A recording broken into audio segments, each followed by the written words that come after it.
वक्त रहते अच्छे संस्कार दीजिए। आज की युवा पीढ़ी उत्तान पतन के दौराहे पर खड़ी है और समय रहते यदि हमने इन्हें अच्छे संस्कार नहीं दिए तो मान करके चलना कि हम इन बच्चों के भविष्य ही इनका नहीं बिगड़ेगा, हमारा बुढ़ापा भी बड़े खतरे में चला जाएगा। जीवन अच्छा दीजिए। यदि घर में जैसा चरित्र आप जिएंगे बच्चा वैसा ही चरित्र अपने जीवन में। मैंने कहा एक बात बताओ, क्या तुम्हारे मम्मी पापा में झगड़ा होता है? बोले महाराज रोज झगड़ा होता है, उसी की तो पिक्चर हम अपने आप में। जैसा आप चाहते हैं कि मेरा बच्चा एक आदर्श बच्चा बने, तो माँ बाप से निवेदन है कि तुम्हें भी अपने जीवन में कुछ आदर्श स्थापित करना होंगे। यदि आपका जीवन अच्छा नहीं है, आपके जीवन में यदि पवित्रताएं नहीं है, आपका जीवन यदि अनुशासित और मर्यादित नहीं है, तो ख्याल निकाल दीजिए कि आपकी औलाद मर्यादा पुरुषोत्तम राम बन करके खड़ी होगी। ये केवल एक ख्याली पुलाव है।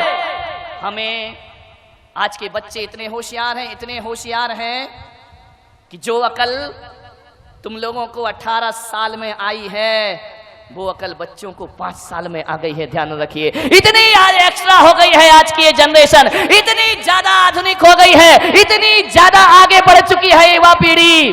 मैंने एक बच्चे से पूछा, वही 10 साल का बच्चा होगा, मैंने कहा एक बात बताओ, अपने देश में एक कानून है कि लड़के की शादी की उम्र 21 साल हुआ करती है और लड़की की उम्र 18 साल हुआ करती है। मैंने कहा बच्चे बताओ ऐसा क्या होता है?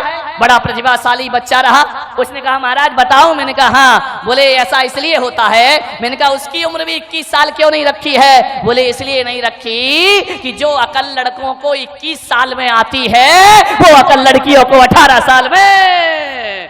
कितने होशियार बच्चे हो गए मेरे भाई। एक टीचर ने बच्चे से पूछा कि बेटा बताओ पैजामा एक वचन होता है कि बहुवचन होता है? बच्चे ने कहा सर जी ऊपर से एक वचन होता है, नीचे से बहुवचन होता है। बहुत होशियार पीढ़ी हो गई है ये, इतनी होशियार हो गई है। ऐसे ऐसे प्रश्न करते हैं ये बच्चे कि हमारे पास कोई उत्तर। ध्यान रखना, अब इस देश में बुद्धू बच्चे पैदा होना बंद हो चुका है। इस देश में गंवार बच्चों ने पैदा होना बंद कर दिया है। आज बच्चा पैदा होते ही मोबाइल हाथ में ले लेता है, इंटरनेट में जाकर के बैठ जाया करता है, कंप्यूटर। अरे माँ बाप को मोबाइल चलाना नहीं आते हैं। बच्चे से कहते हैं बेटा बच्चा पप्पू इसमें कुछ डाउनलोड कर दे, पप्पा क्या बच्चा कहता है बुद्धू रहा। तुम्हारी जिंदगी ऐसी चली गई। ध्यान, बड़े होशियार हो गए ये बच्चे, बहुत होशियार। इन्हें सिखाने की जरूरत नहीं है, बहुत सोच सीख चुके हैं। एक बच्चे ने पूछा, एक टीचर ने पूछा कि बच्चे जरा ये बताओ कि गंगा कहां से निकलती है और कहां जाके मिलती है? बच्चा बड़ा होशियार था। बच्चे ने कहा हमारे पिताजी ने कहा है कोई कहीं से निकले किसी से मिले तुमको कुछ लेना देना नहीं है, इस लफड़े में बिल्कुल मत पड़ना, कौन कहां से मिला और कहां किससे जाकर के मिला। एक बच्चा और था, बोले मैं बताऊं? बोले बताओ। बोले गंगा दोपहर को 12 बजे अपने घर से निकलती है। और कौन बोला? उमेश भिंडी से जाके मिलती है। ध्यान रखिए, विचार करें। यहां बहुत होशियार हो गए हैं बच्चे। कितना भी सिखाओ ये सीखने वाले नहीं हैं। एक माँ बाप मेरे पास आए, बोले महाराज हम बच्चे को जो सिखाते हैं वो उल्टा ही करता है। मैंने कहा ध्यान रखो, ये पीढ़ी बिल्कुल नहीं सीखेगी, सिखाने के तरीके बदलना पड़ेंगे हमें। एक पति पत्नी मेरे पास दर्शन करने आए, 5-6 साल का बच्चा भी साथ था। पति पत्नी ने बच्चे से कहा कि महाराज हैं इन्हें धोख दो, इनको प्रणाम करो। बच्चा धोख देने को तैयार नहीं। माँ बाप ने उसका सिर पकड़ा और मेरे पैरों में रख दिया। अरे मैंने कहा ये क्या अत्याचार कर रहे हैं आप? बोले अत्याचार नहीं कर रहे महाराज, संस्कार दे रहे हैं। मैंने कहा धत्तेरी की संस्कार? वो अखड़ा जा रहा है, तुम उसकी गर्दन मेरे सिर में लगाए जा रहे, लगाए जा रहे, लगाए जा रहे। बच्चा कह रहा नहीं करूंगा, नहीं करूंगा, नहीं करूंगा। तो मैंने कहा इस तरीके से ये प्रणाम नहीं करेगा।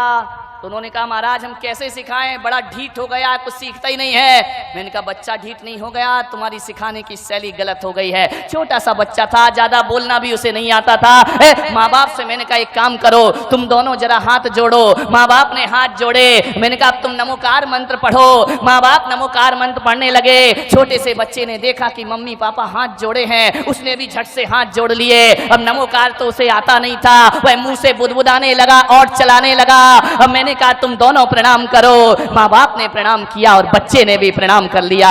एक बात याद रखना, ग्वालियर वालों में आपसे इतना ही कहना चाहता हूँ, ये बात कहने का इतना ही मेरा मकसद है कि ये पीढ़ी 21वीं सदी की पीढ़ी ये सिखाने से नहीं सीखेगी, ये दिखाने से सीखा करती है। अरे जैसा तुम करोगे वैसा बच्चे करेंगे, जैसा तुम दिखाओगे बच्चे वैसा ही। अब सिखाओ मत, इन्हें करके कुछ दिखाइए। यदि आपने दिखा दिया, मालूम है बच्चे कैसे होते हैं? ये जो कैमरा लगाना मेरे सामने, टीवी का कैमरा, कभी छोटे बच्चों को देखना जो पलंग पे लेटा रहता है, वह बोलता कम है, वह देखता ज्यादा है। छोटे बच्चे किसी भी चीज को बड़ी टकटकी लगा करके देखा करते हैं। हमारी पलकें झपक जाएं लेकिन बच्चों की पलकें नहीं झपका करती हैं, बड़ी टकटकी लगा के देखते रहेंगे, देखते रहेंगे। आप सोच रहे हैं कि ये देख रहा है, अरे वो देख रहा नहीं, वो इस कैमरे की तरह निगाहें टकटकी लगा करके देख रहा है। और जो जो बच्चा देख रहा है वो उसके दिमाग में रिकॉर्ड होते चले जाता है, और जो जो रिकॉर्ड होता है वह उसका व्यवहार। अभी कैमरा मुझे देख रहा है, बिल्कुल टकटकी लगाए, यहाँ वहां नहीं देख रहा है, और अभी कुछ नहीं बोल रहा, चुपचाप खड़ा है। और जब मैं चुप हो जाऊंगा फिर ये बताएगा कि मैंने कैसा एक्शन किया, मैंने क्या बोला। अरे कैमरा अपनी तरफ से कुछ नहीं बोलता, जो बोलता है वह हमारे को देखकर बोलता है। और बच्चे अपनी तरफ से कुछ नहीं सीखते, जो भी सीखते हैं वह परिवार को देख करके सीखा करते हैं, हमारे व्यवहार को देख करके सीखा करते। हमारे घर में कैसा व्यवहार, एक पति बार बार झुंझलाएगा, बात बात पर उत्तेजित होगा। मैं आपसे पूछता हूं, सोचो बच्चा क्या रिकॉर्डिंग करेगा। एक बात ध्यान रखिए, जब तक औलाद नहीं हुई है तब तक जो करना है कर लो, और जिस दिन किसी औलाद को जन्म दे दो तो माँ बाप बनने का रोल अदा आपको करना चाहिए, शिक्षक बनने का रोल अदा आपको करना चाहिए। माँ की गोद बच्चे की प्रथम पाठशाला हुआ करती है। स्कूली ज्ञान के भरोसे मत रहना। स्कूलों में तो केवल डिग्रियां पकड़ा दी जाएंगी, स्कूलों में डॉक्टर बनाया जाएगा, इंजीनियर बनाया जाएगा, वकील बनाया जाएगा, स्कूलों में IAS IPS अफसर बना दिया जाएगा। लेकिन ध्यान रखना, स्कूलों में डिग्रियां मिलेंगी, तुम्हारे बेटे को डॉक्टर इंजीनियर बना देंगे, लेकिन एक बात ध्यान रखना, स्कूल की शिक्षा डॉक्टर और इंजीनियर बनाती है, माँ बाप की शिक्षा एक अच्छा इंसान बनाया करती है। आप अपने बच्चे को अच्छा इंसान बनाइए, एक आदर्श व्यक्ति बनाइए। कैसा जीवन है? एक दादाजी को बच्चा जवाब दे देता है, क्या संस्कार हैं आपके घर में? विचार करिए, सोचिए आप। एक दादाजी को बच्चा जवाब दे रहा। मैंने दादाजी से कहा कि दादाजी ये जवाब दे रहा है आपको। बोले क्या करूं महाराज, सुनता ही नहीं है, एक बोलो तो 1000 सुनाता है। मैंने कहा तुम कैसे दादाजी हो? बोले महाराज पूरे जीवन में मेरे बच्चे ने कभी मुझे जवाब नहीं दिया होगा, जो पोता मुझे जवाब देता है। मैंने कहा एक काम करो, जब ये तुम्हें अनर्गल बोले हो, जब तुम्हें जवाब दे तो एक चांटा गाल में जोर से बच्चे को मार देना चाहिए। बोले महाराज कई बार मन होता है लेकिन मारने की हिम्मत नहीं होती। मैंने कहा क्यों?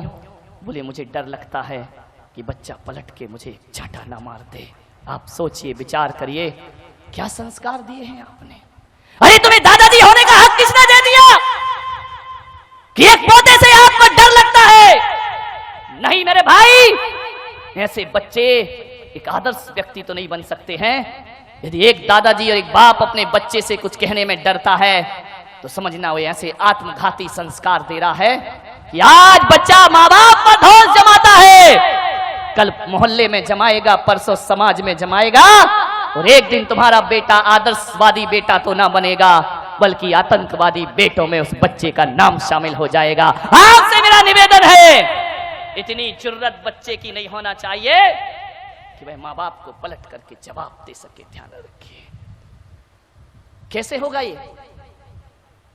जब पति पत्नी रात दिन झगड़ते रहेंगे, लड़ते रहेंगे, जब आप अपने माँ बाप को जवाब देंगे तो औलाद भी तुम्हें जवाब देगी। ध्यान रखिए, बच्चे वही करते हैं जो तुम करते हो। ध्यान रखिए, आप सोचते हो कि बुढ़ापे में हमारा बच्चा हमारी सेवा करे, एक अच्छा बेटा बने, तो आपसे मेरा निवेदन है कि आज से ही अपने घर में बुजुर्गों का सम्मान करना सीख जाइए।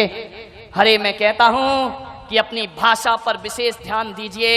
आदमी इतनी अनर्गल भाषा बोलता है कि वह भाषा एक दिन उसकी आदत बन जाती है, और ये आदत ब्लड में जाकर के घुल जाते हैं संस्कार, फिर वही उसकी जिंदगी बन जाती है। आदर्श व्यक्तित्व बनिए, भाषा का एक आदर्श होना चाहिए।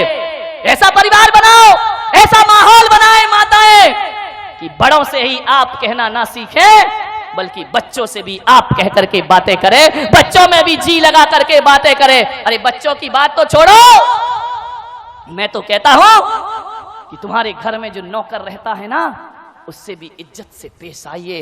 इज्जत से पेश आएंगे ना तो नौकर ये नहीं कहेगा कि हर साल मेरी तनख्वाह बढ़ाओ। यदि सम्मान दोगे तो उतनी तनख्वाह में भी आनंद के साथ जी लेगा, आपकी इज्जत करेगा, आपका सत्कार करेगा। इज्जत से पेश आइए, ऐसे शब्द ना बोले। मैं बड़े आदर के साथ बहुत बहुमान देता हूं कि जैन समाज में एक समाज ऐसी है जिसने आज भी अपनी भाषा की सभ्यता नहीं खोई है, और इतनी अच्छी भाषा उनके घरों में बोली जाती है।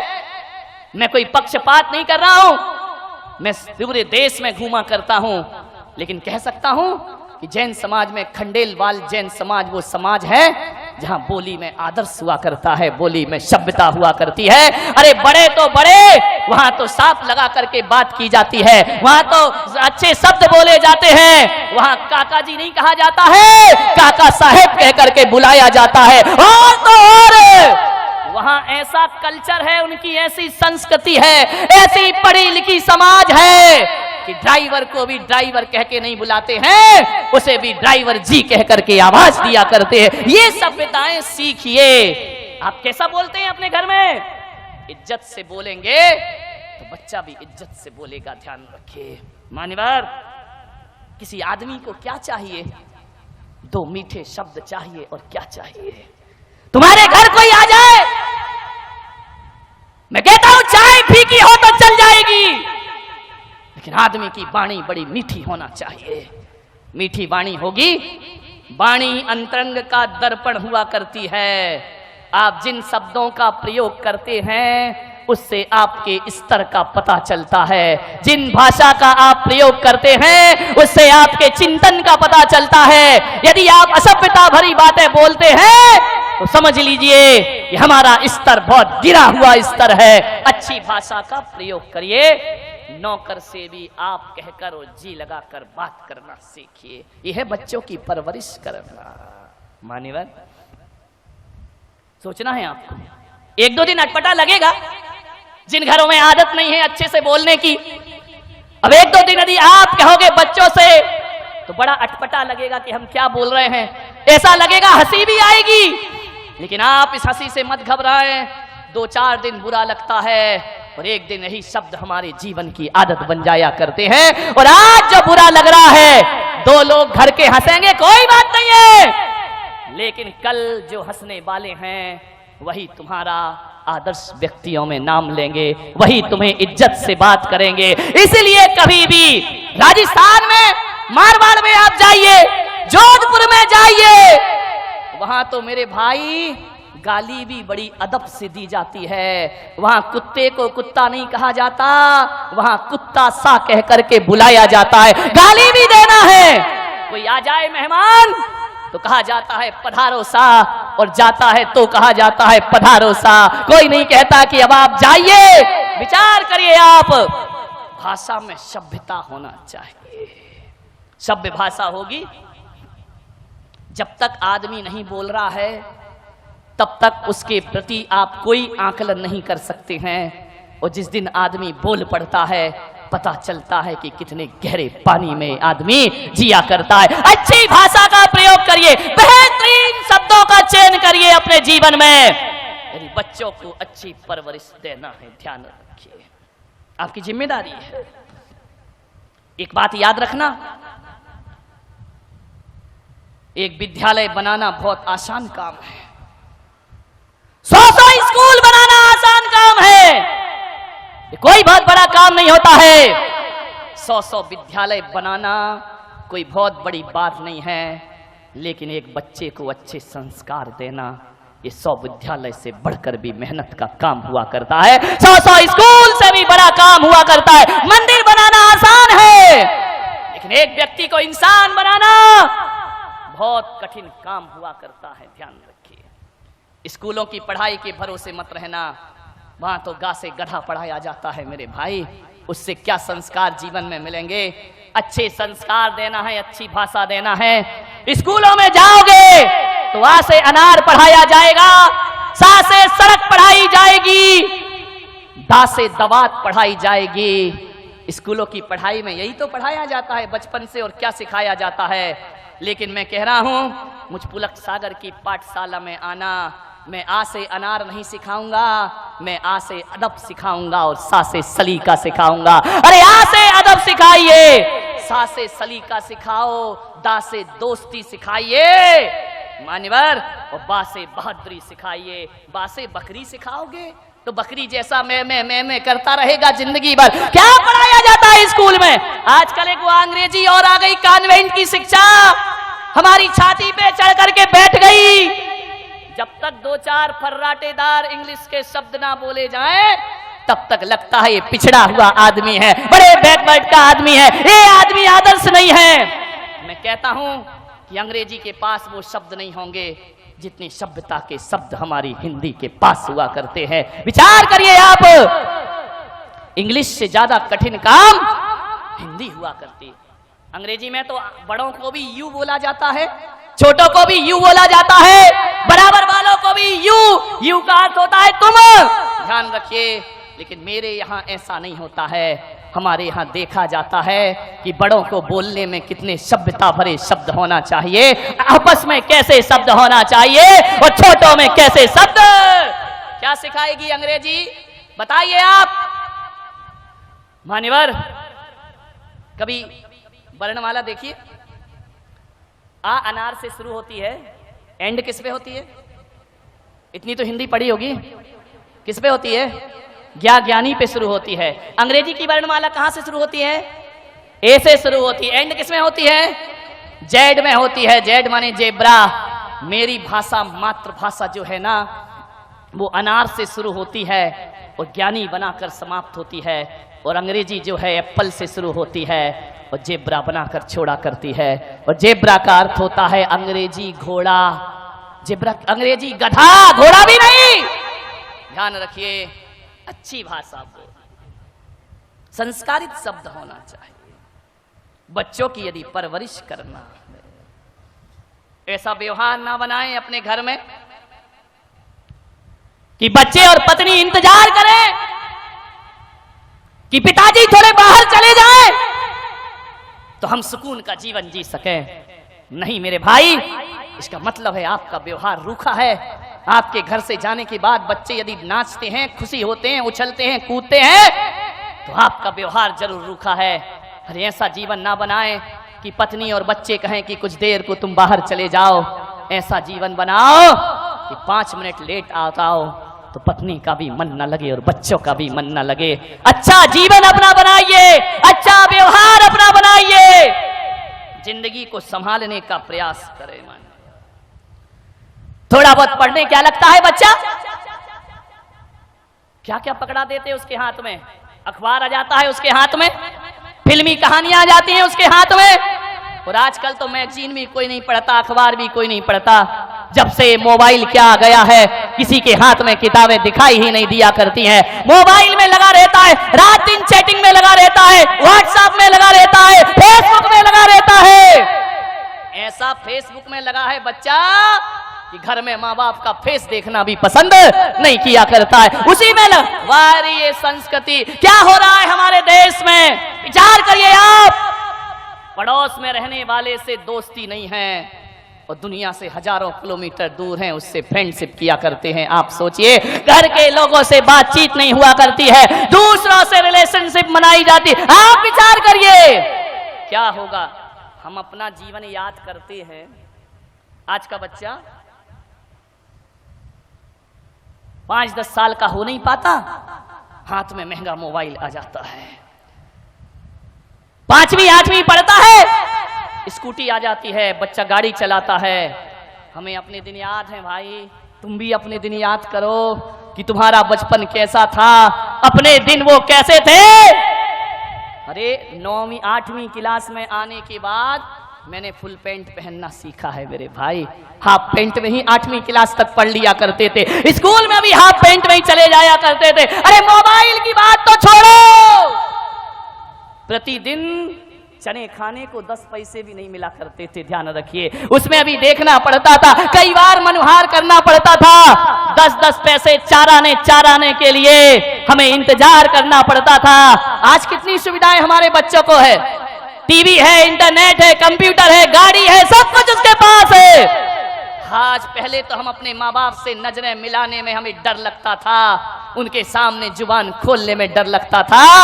आज तो बच्चों को इतनी सुविधाएं दी जाती हैं, सब कुछ लगा देते हैं माँ बाप उनके लिए।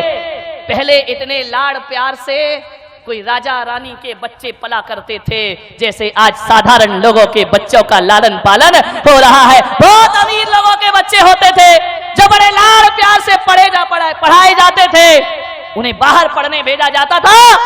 आज तो हर माँ बाप अपने बच्चों को बाहर भेज देता है कि उसका करियर बनना चाहिए, उस बच्चे का भविष्य बनना। कितनी सुविधाएं बच्चों को दी गई हैं भाई, मैं विरोध नहीं कर रहा हूं।